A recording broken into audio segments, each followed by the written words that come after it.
In South London, near the landmark Battersea power station, emergency services responded to an urgent call at a local residence regarding an unresponsive man. Paramedics arrived on the scene to find a 41-year-old male. Despite their intervention, he was pronounced dead at the site shortly after their arrival. The Metropolitan Police have since classified the death as unexpected, though they noted that it is not currently being treated as suspicious. The man was Jason Arday, an academic whose personal journey and professional rise had recently become a subject of international news coverage. His passing creates a jarring contrast. Just days after resigning from a historic position at Cambridge amid a sudden public controversy, a celebrated history maker's story has ended abruptly, leaving a vacuum of unanswered questions behind.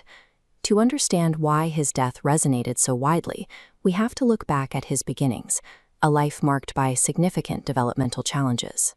Arday spoke openly about experiencing severe speech delays in his early childhood, and he did not learn to read or write until his late teens. His eventual success in overcoming these hurdles became the defining element of his public identity, framing his academic career as a triumph over systemic and personal barriers. This narrative of perseverance was one that major educational institutions found deeply compelling, turning his personal history into a powerful symbol for the broader academic world. This timeline tracks Arday's academic path, showing a rapid progression through his undergraduate and master's degrees toward his doctorate. His research focused on the intersections of race and systemic inequality, particularly how they function within the education system. In 2023, he reached a historic milestone. At age 37, he was appointed as a professor at the University of Cambridge, becoming the youngest Black professor in the institution's history. The appointment was a significant institutional moment. For one of the world's oldest universities, it served as a visible indicator of progress toward broader representation within its senior faculty. Following the appointment, Arday moved beyond the library and the lecture hall, becoming a prominent advocate and a frequent figure in the media.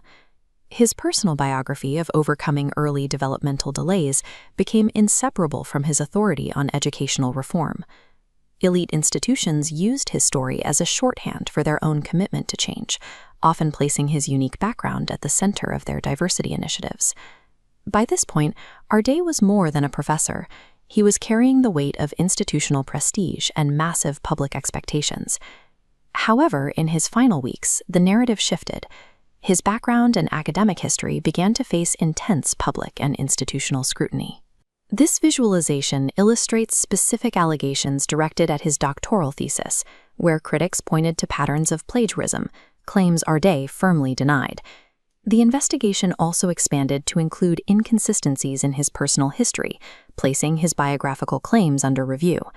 There is a deep irony in the timing. The very inspirational story that propelled him to the height of his field became the primary target of this institutional breakdown. Amidst the mounting pressure, Arday resigned his post at Cambridge. He continued to publicly reject the allegations against both his academic work and his personal history. After his death, his family issued a statement describing a sustained campaign of abuse and misinformation they believe he suffered in his final days. While the University of Cambridge has expressed its condolences, they have confirmed that their investigation into the allegations remains active and ongoing. The story of a historic barrier breaker remains caught between significant, verified achievements and a series of unresolved, open questions, leaving his final chapter waiting for a conclusion that has yet to be written.